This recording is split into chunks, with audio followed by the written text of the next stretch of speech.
Hello and welcome to Haunted Canada. My name is Steve and today we're going to be looking at the Eldon House in London, Ontario and the story and haunting of Wenman Wynniatt.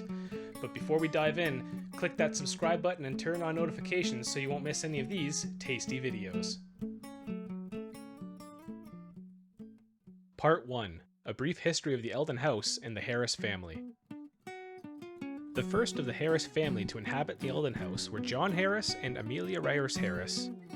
John Harris had a fairly extensive military history, including fighting American forces on the Great Lakes from 1813 to 1814. After the war, he was assigned to survey the north shore of Lake Erie for shipbuilding sites. Following that, on April 10, 1815, he arrived at Port Ryers, where he met Amelia Ryers, the daughter of the port's founder, a United Empire Loyalist, Samuel Ryers. John Harris had retired from the Navy in 1817 on half pay. He was later appointed treasurer of the London District in 1821, where his responsibility was to collect taxes and oversee public expenditures. One example of which being bridge construction. The courthouse, having been located in Victoria until 1821, was moved to London. John had travelled regularly to London with justices and court officers until 1834, when the house that he was building was ready for his family. The Eldon House has a beautiful view overlooking the forks of the Thames. Through the years 1836 to 1839, John and Amelia Harris had 3 boys and 7 girls.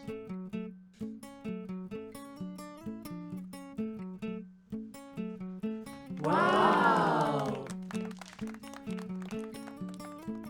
Sarah Harris married Captain Robert A.G. Dalzell, 23rd Regiment, Royal Welsh Fusiliers in 1846. They went on to have 6 children, 2 of which inherited the family title Earl of Carnwath. Amelia Harris married Captain Gilbert Griffin, a postal inspector, in 1855. They went on to have several children, though only one survived into adulthood. Mary Harris married Lieutenant George Hultman Purd, an officer of the 20th Regiment, in 1859. They went on to have 2 children. Eliza Harris married Colonel Charles Crutchley, 23rd Royal Welsh Fusiliers, in 1851. They went on to have 6 children. Charlotte Harris married Captain Edward Knight, 20th Regiment, in 1851. They went on to have 2 children, sons. However, on their way to Marseille, their ship collided with another and sank. Only Edward survived. John Harris married Elizabeth Loring in 1859. Throughout his life, he had quite poor health and had died in England, where he was looking for a cure. Edward Harris married Sophia H. Ryerson, who was his cousin and the daughter of Egerton Ryerson, an important figure in the development of Upper Canada's school system.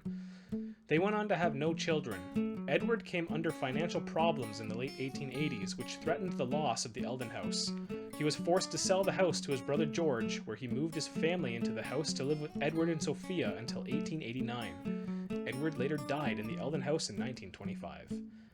Helen Harris married Maurice Portman, the younger son of Lord Portman, in 1856.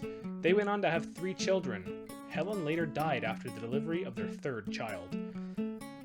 George Harris married Elizabeth Lucy Ronalds in 1867. They went on to have 4 children, which they raised in the Raleigh House a few blocks north of the Eldon House, until Edward's financial troubles brought them back to the Eldon House in 1887. Their children, Ronalds and Amelia, Millie, would eventually live in the Eldon House. Teresa Harris married her first husband, William John Scott, in 1859. She accompanied him on many of his travels, including one to India, where William John Scott died. In 1877, she married her second husband, an explorer, St. George Littledale, and traveled with him to many places at the time rarely seen by women, including Tibet. In 1850, John Harris passed away, leaving his wife Amelia to take care of their 10 children. Fast forward to the late 1870s. Edward and his wife Sophia decided to build a large addition to the home, including a formal drawing room, new kitchen, and more space for their servants. In the late 1880s, as I had quickly mentioned earlier, George and his wife Lucy had purchased the Eldon House from Edward after falling into financial difficulties, keeping the house in the family for another 2 generations.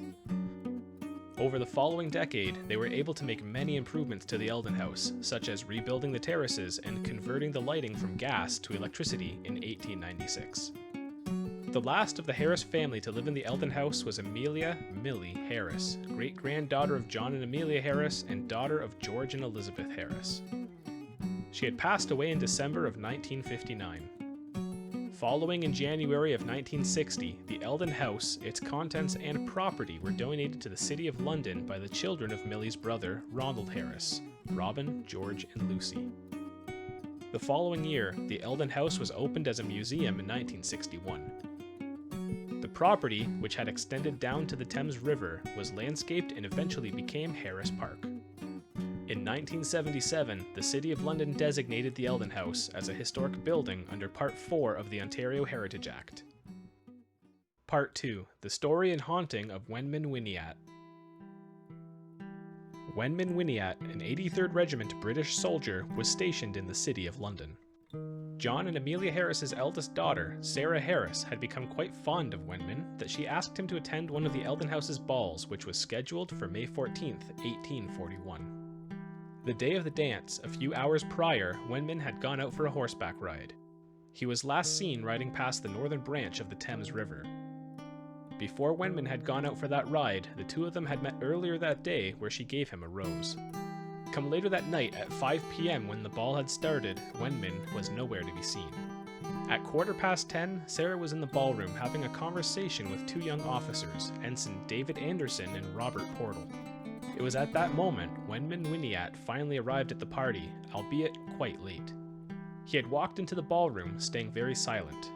He looked at Sarah, being very calm, walked past her and into the dining room.